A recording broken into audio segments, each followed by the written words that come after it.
সিংহ না থাকা সত্ত্বেও যে দেশের নাম সিঙ্গাপুর, মাত্র 721.5 বর্গ কিলোমিটারের একটি দেশ, যে দেশের আয়তন বাংলাদেশের রাজধানীর দ্বিগুণ, আর দেশটির জনসংখ্যা হচ্ছে ঢাকা শহরের জনসংখ্যার চাইতেও অনেক কম।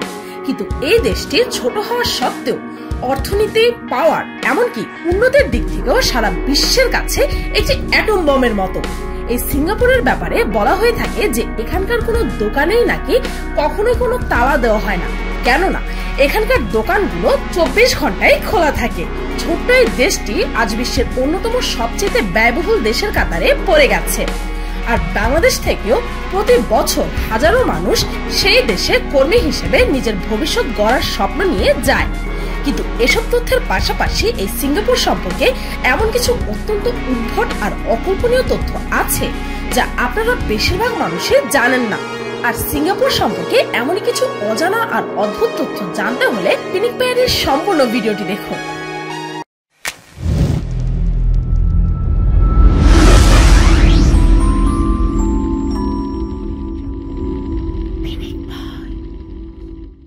দক্ষিণ পূর্ব এশিয়াতে অবস্থিত এই সিঙ্গাপুর একটি মূল দ্বীপ ও 62টি ছোট ছোট দ্বীপ নিয়ে গঠিত। এই সম্পূর্ণ দেশটির আয়তন বাংলাদেশের রাজধানী ঢাকার চাইতে দ্বিগুণ। তবুও জনসংখ্যার দিক থেকে ঢাকার চাইতেও সিঙ্গাপুর অনেক পিছিয়ে আছে। তাই সিঙ্গাপুরকে সিঙ্গাপুর কান্ট্রি না বলে সিঙ্গাপুর সিটি বলা হয়। তবে উন্নতি ও অগ্রগতির দিক থেকে সিঙ্গাপুর কি পরিমাণ এগিয়ে আছে তা আজকের ভিডিওটি দেখলেই বুঝবেন। 2017 সালে সিঙ্গাপুর এই পৃথিবীর সবচাইতে ব্যয়বহুল দেশের তালিকায় প্রথম স্থানে ছিল। আর একটি শহর হিসেবে গণ্য করা হলে সিঙ্গাপুর সিটি আজও এই পৃথিবীর সবচাইতে ব্যয়বহুল শহর। সংস্কৃত ভাষায় সিঙ্গাপুর কথাটির অর্থ হচ্ছে সিংহের দেশ। কিন্তু আজব ব্যাপার হচ্ছে এই যে এই দেশটিতে অতীতেও কোনোদিন সিংহ ছিল না আর বর্তমানেও নেই। কিন্তু আপনি সেখানে মেরিলিয়ান নামের এক ধরনের মূর্তি দেখতে পাবেন, যে মূর্তিটি অর্ধেক সিংহ আর অর্ধেক মাছের আকারের। সিঙ্গাপুরের লাইফস্টাইল কত বেশি ব্যয়বহুল তা এটি শুনলেই বুঝবেন যে সেখানের মেরিনা বে স্যান্ডস হোটেলের ছাদে নির্মিত চেলাভি নামের একটি রেস্টুরেন্টে এক রাত ডিনার করতে হলে আপনাকে গুনতে হবে 2 মিলিয়ন সিঙ্গাপুরিয়ান ডলার, অর্থাৎ বাংলাদেশি টাকায় প্রায় 12 কোটি 31 লক্ষ টাকা।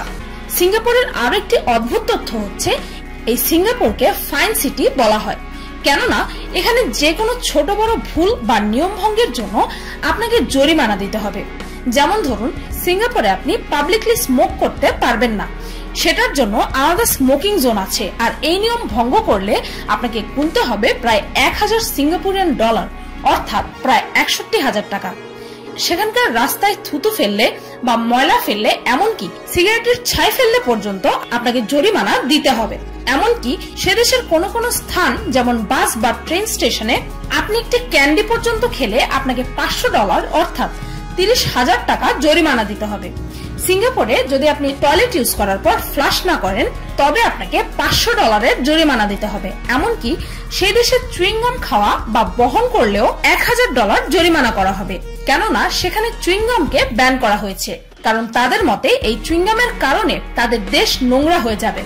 আপনি শুধুমাত্র ডাক্তারের প্রেসক্রিপশন সহ ডেন্টাল গাম অথবা নিকোটিন গাম সাথে রাখতে বা খেতে পারবেন। সেখানে যদি আপনি টপলেস হয়ে বাইরে বের হন তবে 2000 ডলার পর্যন্ত জরিমানা দিতে হবে। গরমের দিনে এই নিয়ম যদি আমাদের দেশে চালু করা হতো তাহলে আমাদের দেশের বেশিরভাগ পুরুষেরাই ফকির হয়ে যেত। তাছাড়াও সিট বেল্ট না পরলে, এমনকি স্পিড লিমিট ক্রস করলে আপনার জেল পর্যন্ত হতে পারে। এই সিঙ্গাপুর দেশের মাত্র 1% কৃষি জমি আছে, যেখানে বাংলাদেশের কৃষি জমি রয়েছে 70.6%। সিঙ্গাপুরে এত কম পরিমাণ কৃষি জমি থাকার ফলে সেখানকার মানুষেরা নিজেদের ফসল নিজেরা ফলাতে পারে না। তাই ফলমূল, শস্যদ্রব্য ছাড়াও খাবার পানি, এমনকি বালি পর্যন্ত তারা অন্যান্য দেশ থেকে আমদানি করে। আর সেখানকার জিনিসপত্রের দাম এত বেশি হওয়ার এটি একটি কারণ। কৃষি জমি না থাকলে কি হয়েছে? সিঙ্গাপুর হচ্ছে এই বিশ্বের সবচেয়ে বড় ডেকোরেটিভ ফিশ অর্থাৎ দৃষ্টিনন্দন মাছ রপ্তানিকারক দেশ, যারা এই বিশ্ববাজারের প্রায় 25% ডেকোরেটিভ মাছ রপ্তানি করে।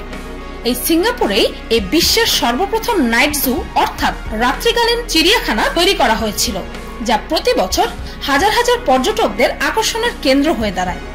এখানকার চেঙ্গি এয়ারপোর্ট থেকে আপনি সিঙ্গাপুরের একটি ফ্রি রাইডে বেরিয়ে পড়তে পারবেন, যেই রাইডের বদৌলতে আপনি মাত্র কয়েক মিনিটে পুরো সিঙ্গাপুর সিটির একটি অসাধারণ দৃশ্য দেখতে পাবেন। এই সিঙ্গাপুরই একমাত্র দেশ যেখানে 1905 সালের পর থেকে আজ পর্যন্ত মোট 6 বার টাইম জোন চেঞ্জ করা হয়েছে।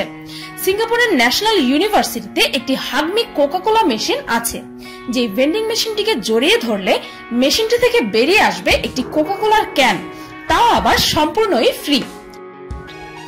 এই সিঙ্গাপুরের প্রতিটি পুরুষদের বাধ্যতামূলক আর্মি ট্রেনিং নিতে হবে আর 2 বছর দেশের মিলিটারি ফোর্সে ফুল টাইম কাজ করতে হবে। সিঙ্গাপুরের প্রধানমন্ত্রীর স্যালারি হচ্ছে এই পৃথিবীর সর্বোচ্চ স্যালারি। তিনি প্রতি বছর প্রায় $2.2 মিলিয়ন অর্থাৎ 18,64,00,000 বেতন পায়, যেখানে আমেরিকার প্রেসিডেন্টের বাৎসরিক ইনকাম হচ্ছে $3,39,00,000। এত উন্নত দেশ হওয়া সত্ত্বেও সিঙ্গাপুরে আজও সমকামিতা অবৈধ, আর এর জন্য আপনার যাবজ্জীবন জেলও হতে পারে। এত ছোট্ট একটি দেশ হওয়া সত্ত্বেও দেশটি এই পৃথিবীর সবচেয়ে সবুজে ঘেরা শহরের তালিকায় স্থান করে নিয়েছে। এখানে কারো জন্মদিন এমনকি বিয়েতে পর্যন্ত গাছ উপহার দেওয়াটা একটা স্বাভাবিক ব্যাপার। তাছাড়াও এখানকার শপিং মলের ভেতরে আপনি টপ ভর্তি গাছ পেয়ে যাবেন। আর নিজের ফিউচারিস্টিক গঠনের পাশাপাশি সবুজে ঘেরা হওয়ার কারণে সিঙ্গাপুর এই বিশ্বের অন্যতম সবচেয়ে জনপ্রিয় টুরিস্ট দেশ।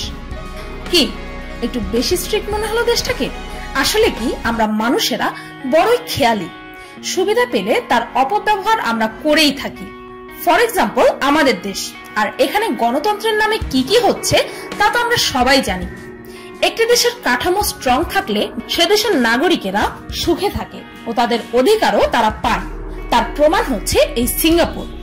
এ বিশ্বের বাকি যে দেশগুলো নিজেদের দেশের আয়তন আরো বড় বানানোর জন্য প্রতিনিয়ত যুদ্ধ করে চলেছে, তাদেরকে এই সিঙ্গাপুর আঙ্গুল তুলে দেখিয়ে দিয়েছে যে একটি দেশকে পৃথিবীতে নিজের আধিপত্য স্থাপনা করার জন্য আর শক্তিশালী হওয়ার জন্য আয়তনে বড় হতে হয় না।